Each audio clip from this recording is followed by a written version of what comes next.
یہ سختی نہیں، غیرت دینی ہے. بہت سارے لوگ ویسے ہی ڈیفینڈ کرنا شروع کر دیتے ہیں.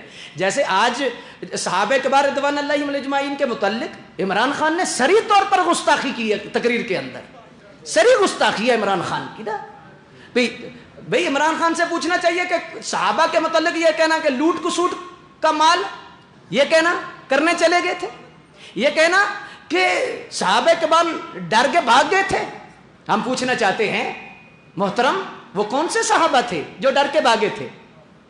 اور مال غنیمت کو لوٹ کسوٹ کا مال کہنا یہ جائز ہے؟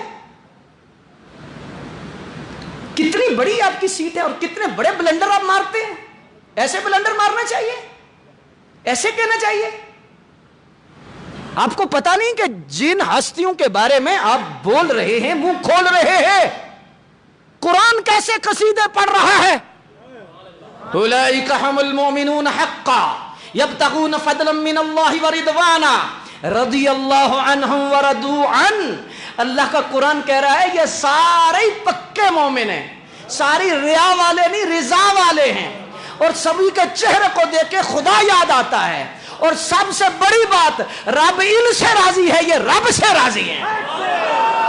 حضرت آپ کو پتا نہیں، یہ بڑی بنیادی بات ہے. ایک چیز کی فاؤنڈیشن ہوتی ہے، بنیاد ہوتی ہے، اس کے اوپر بلڈنگ چاہے آسمان تک کھڑی کر دی جائے، بنیاد جتنی مضبوط ہوگی اتنی بلڈنگ مضبوط ہوگی.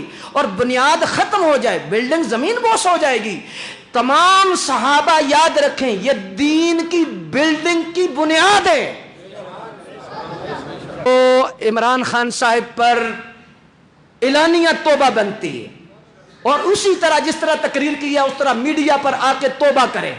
اور یہ کوئی حد تک کی بات نہیں ہے، انسلٹ کی بات ہے. کہاں عمران خان، کہاں صحابہ کبار؟ صحابہ کبار رضوان اللہ علیہم اجمعین کے بارے میں تمام علماء فرما رہے ہیں کہ یہ گستاخی ہے اور اس کی توبہ اعلانیہ بنتی ہے. اور جو قرب جوار میں علماء ہیں یہ سیٹیں 4 دن کی ہیں.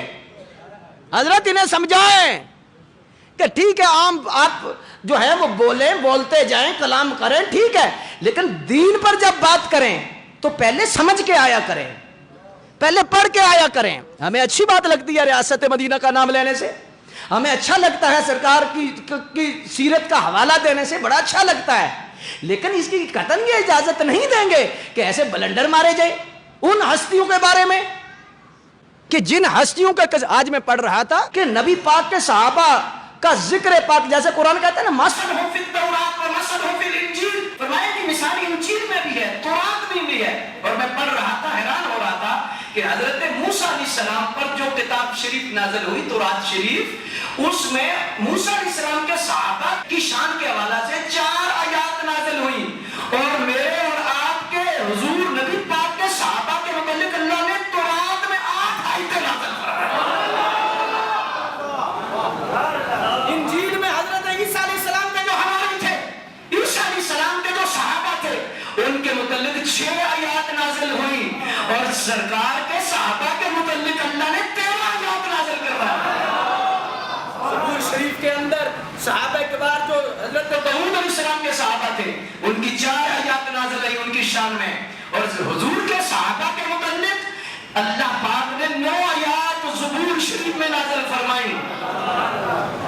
وہ صحابہ کبار رضوان اللہ علیہم اجمعین ہیں. تو لہٰذا یہ کوئی انا کی بات نہیں ہے، نہ کوئی انسلٹ کی بات ہے.